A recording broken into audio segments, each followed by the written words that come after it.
and welcome to this episode of The Everyday Editor. Today we're going to talk about pre-production.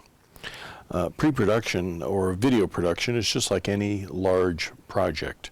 Even a simple video really should have some planning behind it, because if you don't, then you just waste time, and time is money, which is something you'll hear me say a few thousand times during these podcasts. People wonder why, video costs so much. Well, a lot of times it can be very efficient and not cost that much at all for the value that you're getting, especially if you're well prepared. So the key to being prepared is to have pre-production. The production process or cycle, I use the terms interchangeably, is pre-production, production, and post-production. Post is where the editing occurs. Production is where, you're using a camera and you're shooting things and gathering assets. I kind of expanded a little beyond the traditional definition of production. And then pre-production is what we're going to talk about today. And it's really just another word for planning. So there's 4 major parts of planning, and each of those major parts have some subparts. So we're going to go through that right now. Number 1 is scope, the overall size of the project. Second is the message. What are you trying to say? Third is the audience. Who are you trying to speak to? And then fourth will be the technical aspects, having to do with script and crew and that kind of stuff. What kinds of technical support will the project need? So going back to scope as being the overall size of the project, when I first meet with a client, that's really kind of where we start. What is their expected budget range? A lot of people may have an idea of videos should cost X amount per finished minute, and that's true to a point. But like other things in life, the more minutes that you create, the lower the price per minute goes down.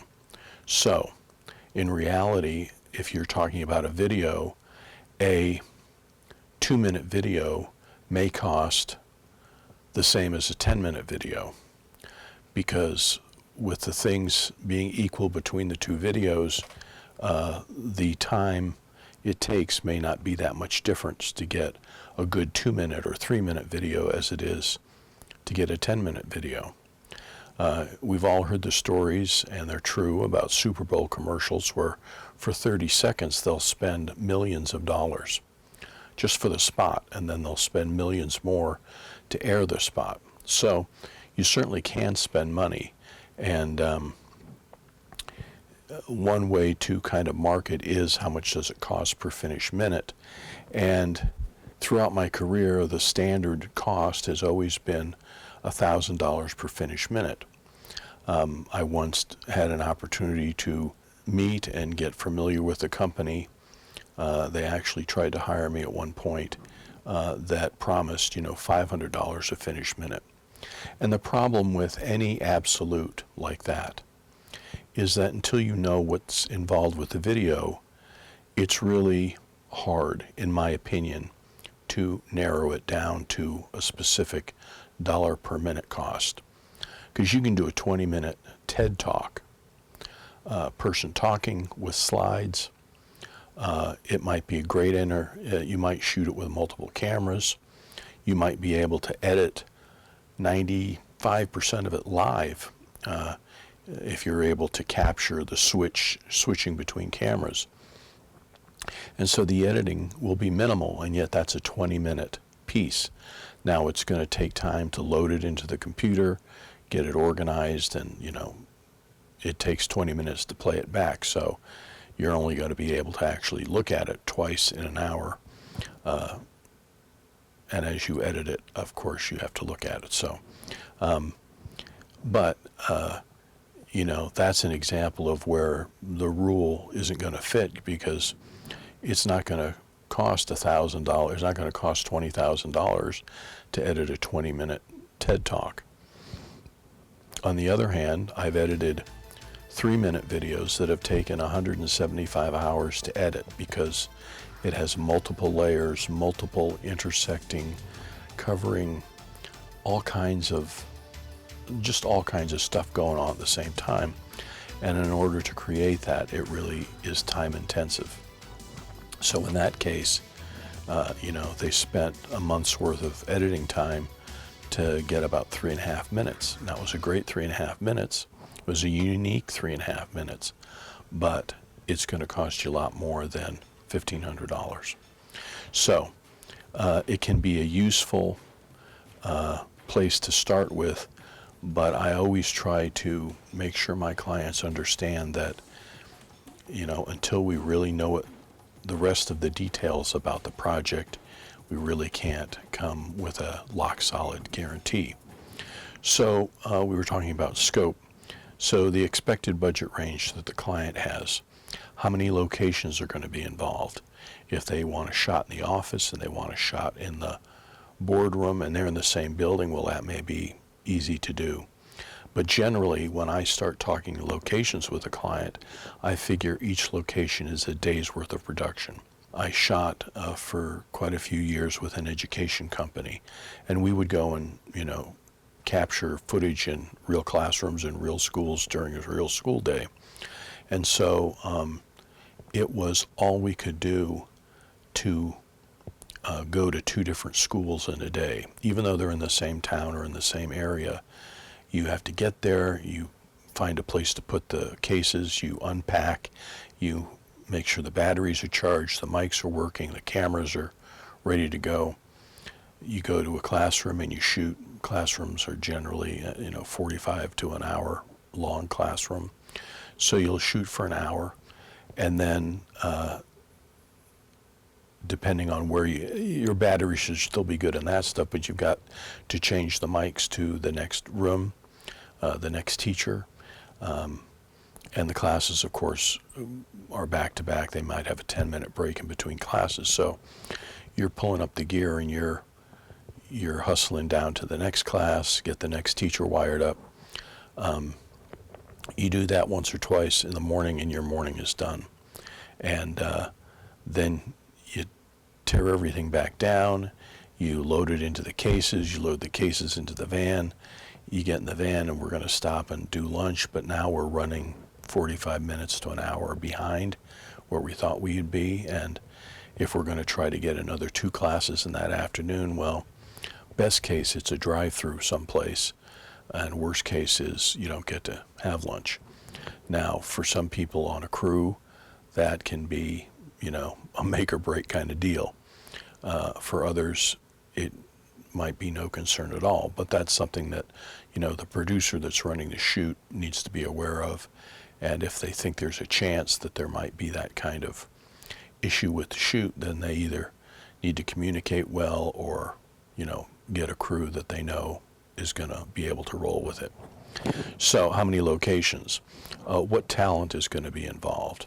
Is it going to be a narrator-driven kind of thing where you're going to have a voiceover talent, but you're not going to worry about any on-camera talent?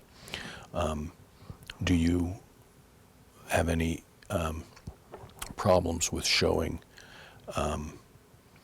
employees on camera? Any employee that shows up on camera probably should have signed a release. That may be part of your HR department's paperwork. Whenever someone's hired, they agree to a photo release of anything that they're involved with while they're on the premises at work. I shot a lot of factory footage and was told that, everyone when they're hired, part of their employment agreement is they give the company the right to use their image and likeness, in any materials that they generate that show a shot of the factory floor. So, but you need to understand that there will be talent involved. What possible costs or what possible kinds of talent are we going to need on camera, voiceover, employee, et cetera, et cetera. Then a schedule. How soon do they want the video done? You start cross-matching locations with schedule, and let's say you have a company that has a great client that they want to include in the video for whatever reason. Well, now you've got to deal with that client's schedule as well as your schedule and as well as the rest of the company whose video your shooting schedule. And you just don't show up and expect to get an interview with the CEO somewhere. They have a busy schedule. They have people that, are gatekeepers for them that protect their time so that they can focus on what they want to focus on. And so even I did a couple of years ago, did just a brief interview with a CEO of a company. And it's the first thing I asked, well, where do you want to shoot it? And they said, well, we'll just shoot it in our boardroom. And I said, okay. But the boardroom is usually scheduled by a secretary or an executive secretary. And so as the producer, my job is to contact her, get her information, find out who this person is, contact her and say, hey, I've been asked to shoot this interview with the CEO. We'd like to do it in the boardroom, and I'm going to need probably 90 minutes. Are there any open 90-minute windows, in the next week or a week from now? And these people are usually quite organized, and they can look at their book and tell you yes or no, or when the first opportunity would become available. They also know that, every Tuesday at 3 o'clock there is the XYZ meeting, and but we can move that to another room, or we're not going to have that meeting this coming week because blah, blah, blah. So, but that has to be coordinated, and that takes your time as well as, of course, the person that's scheduling the room time. And then you got to see if that opportunity matches up with the CEO's availability. And he's going to have a team of people that, run his schedule. And so it just takes a little bit of work. Nothing is impossible, but it just takes a little bit of work. And so that's the schedule.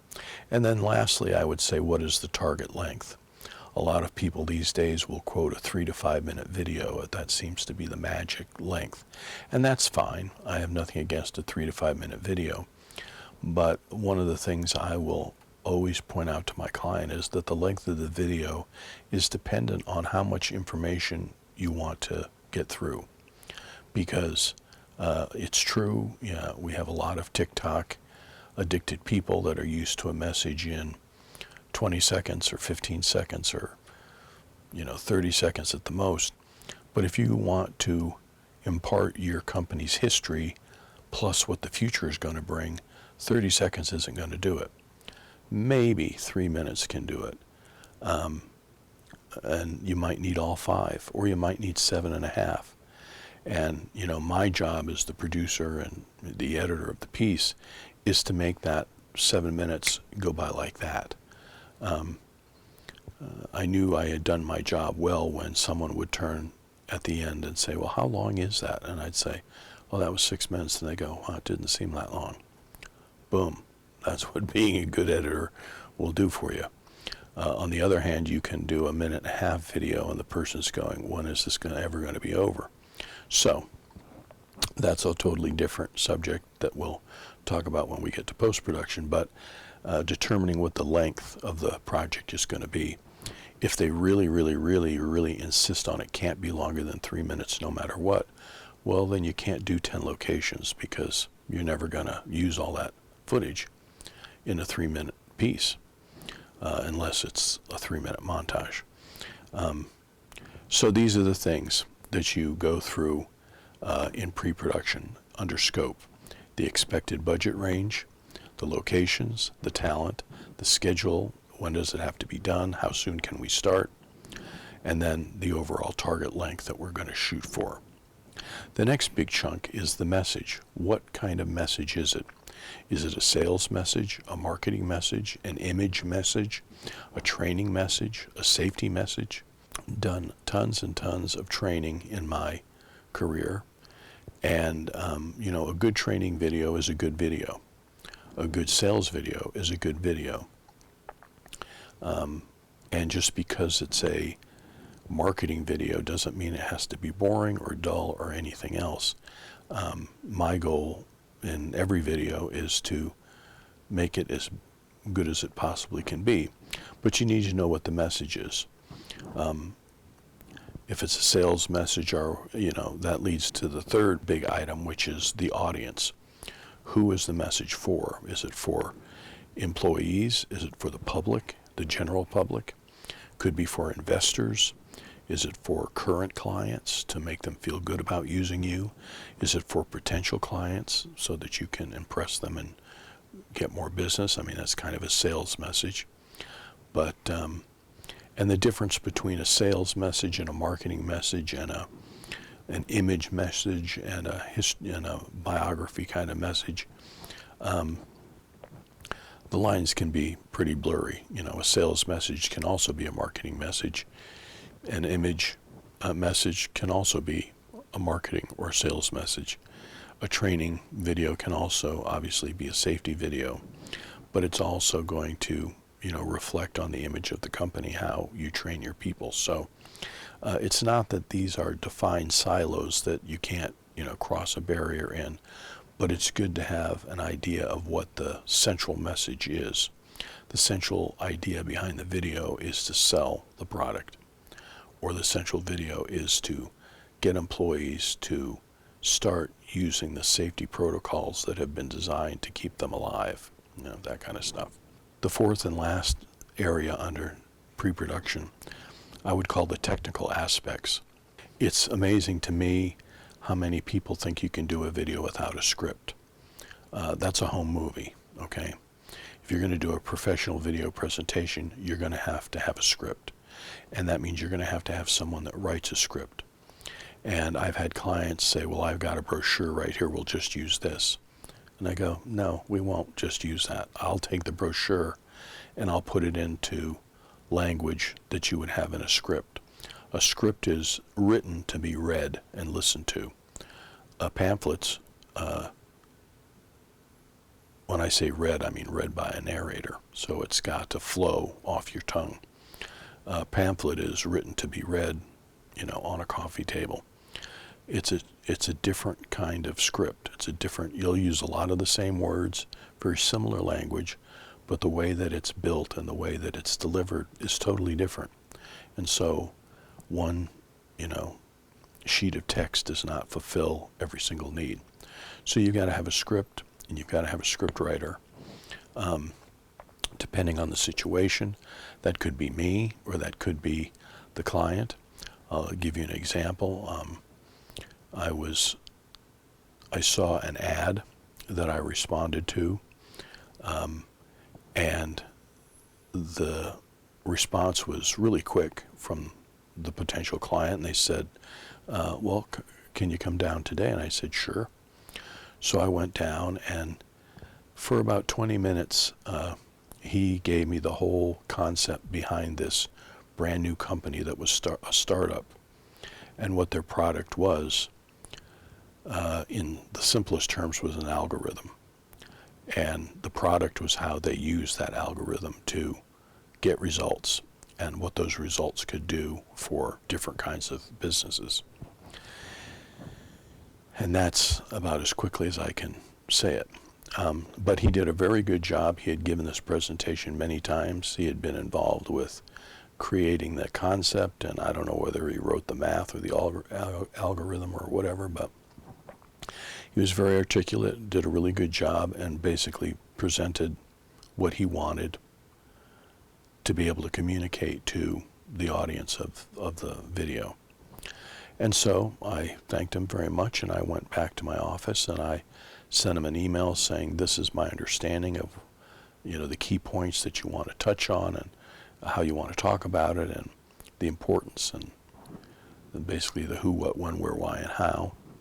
And he wrote back that afternoon and said, man, you really paid attention. I said, yes, I do, which is another aside of a good editor, another aside tip here.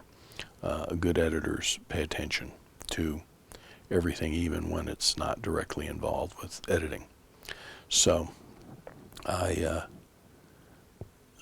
he said, well, what do we do now? He said, let's do it. I want you to do it. And I said, okay. Well, what I'd like to do is just bring my camera down and just tape you giving the same spiel that you gave to me today. I just want to capture that on tape. And I'll use that as the structure for a script. and I'll transcribe it, and then I'll put it into more of a script form.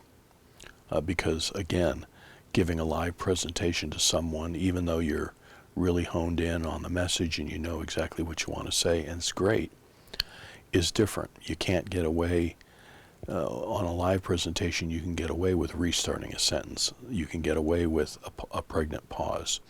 You can get away with different kinds of things.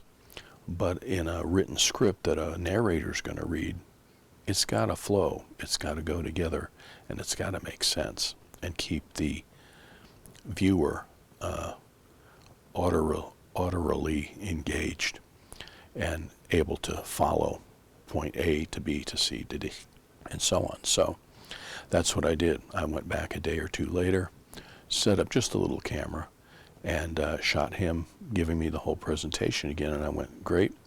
Went back, transcribed it, created a script, within the week, and he signed off on it. And there were a couple questions just in the way he spoke about some things. For instance, he said something, this and this equals the direct sum of this.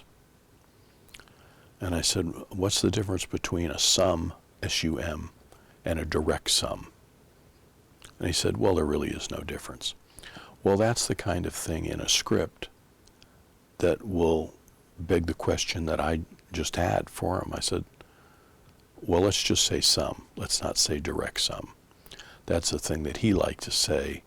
But if you're giving that presentation live and somebody raises their hand and goes, what does that mean? And you say, it means the same thing. That's fine. You can't do that in a script. You have to be clear the first time, because no one's going to be able to stop and ask a question, right? So that's one of the differences, in a live presentation versus a scripted presentation, is that it has to be well thought out, well laid out, and well written, so that the audience can understand it without having to ask any more questions. So little things like that is critical why you need a script. So I generated a script, and there was a narrator that he had asked me if I could get, and I'd worked with this person many times before, so I said, sure. And I did a rough cut so that he could approve the rough cut, so that really everything that needed to be changed or adjusted was done before I ever hired the voiceover guy to come in, because he's expensive and deserves every penny he gets, but I don't want to be calling him back saying that, well, this has been changed and they didn't like that. So I did a full-blown, really a finished cut, but with my scratch track. And then they signed off on that, and then I brought the guy they wanted in, and he voiced it over, and boom, we were done. Easy peasy. So that's the kind of technical thing that you have to think about in pre-production. If it's something that is going to be shot in the production phase, then you need to think through the crew. You need to think through the technical aspects of locations. Many offices are actually quite noisy between air conditioning and computer fans and whatnot. There can be a fair amount of noise. Now, that can be eliminated in post, but now you're spending time, fixing things that maybe they didn't need to be that way if you could have found a better place to shoot, okay? So that's a little tip there. So what kind of crew are you going to need? When I shot these education videos, we travel with about a 5-man crew, 2 cameras, a producer, sometimes a content specialist, and an audio person. And, that's a lot of people to move around to get everybody, herded up and back into the van and on to the next thing. And that's another reason why, the bigger the crew, the harder it is to do multiple locations in a day, because everybody's doing what they're supposed to be doing, but everybody needs to pack up and move to the next place and unpack and start all over again. So that's in pre-production. You kind of think through, okay, well, this day we want to interview the CEO and the CFO and the head of sales, and we want to make sure that we've got the sound dialed in. So maybe it's worth hiring an audio person for that day or that half day, however long you think it's going to take. But the next day you're shooting in a warehouse. You're not really going to have great sound, even if you had a sound person. So we won't have the sound person the second day, and that will save $500, $700 off the cost of the shoot for that day. So these are the kind of things that you work out in pre-production.